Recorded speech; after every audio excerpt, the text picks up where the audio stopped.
Hi, my name is Dian, and I am Head of Product Management for Consumer Platforms at Gojek. Hi, and I'm Catherine. I am the Chief Food Officer in Gojek.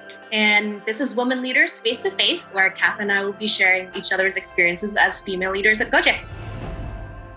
Hey Kat, why did you decide to join Gojek? It might sound cliche, but really true, right? When we join a lot of different companies, everyone is making impact. But then in Gojek, it's the kind of impact you make on a day-to-day basis. It's something that you can see, hey, when I do this, there's something that you see right away. I think that's the one for me. What about you though? I was actually born and raised in Jakarta, and I'd been looking for opportunities to actually come back home and find some work there. And I've been following the tech scene in Indonesia since something like 2009, and finally found this amazing opportunity and the scale that Gojek was at already even during that time. So it was really exciting to join a company at this growth stage. So Kat, what would you say has been the highlight of your Gojek career so far? One of them is basically seeing the kind of empowerment we do to people, right? Unfortunately, when the economy is hard, a lot of people got let go as well, right? Food business become the savior in that because now they can start trying to start up a business from their home, from their house, right? Not all is lost.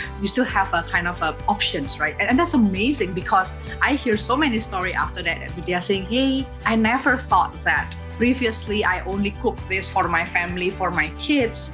Now it can help me to kind of earn money in this tough time. It's amazing. I think what is really highlight for me is how much empowerment our platform provide for everyone.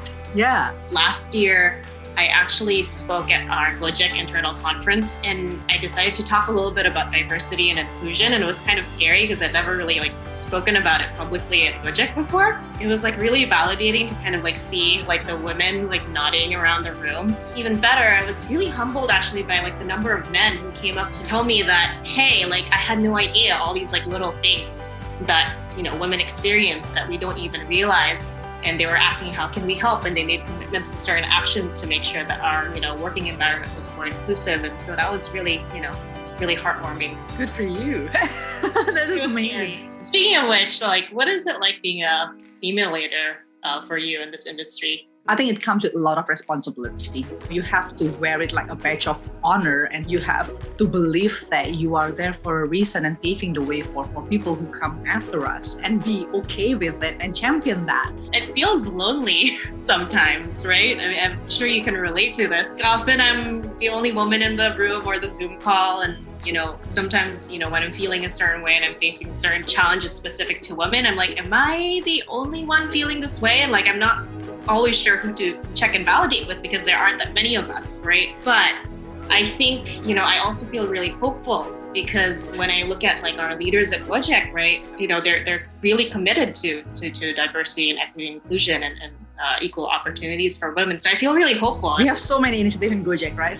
That which one that you think that resonate closest to you? The one that I'm most involved with, which I think you are too, is the first DEI advisory council that we set up, right? This is the senior leaders and other champions from across the organization that are working together to put together governance, and oversight of our DEI policies and activities. And it's been really, really inspiring to kind of see us come from okay, what is DEI to actually developing policies around this. So that's been really cool. We have what this is called the ERG, is an employee resource group. We allow anyone in Gojek to say, hey, do you want to create a specific ERG to help the group of people who are in the minority, let's call it that way, but at the same time as well to educate, to raise awareness of the rest of the organization so they can kind of collaborate better and understand each other better. I think that's pretty cool idea, and I'm so looking forward. It's pretty new in Gojek. I'm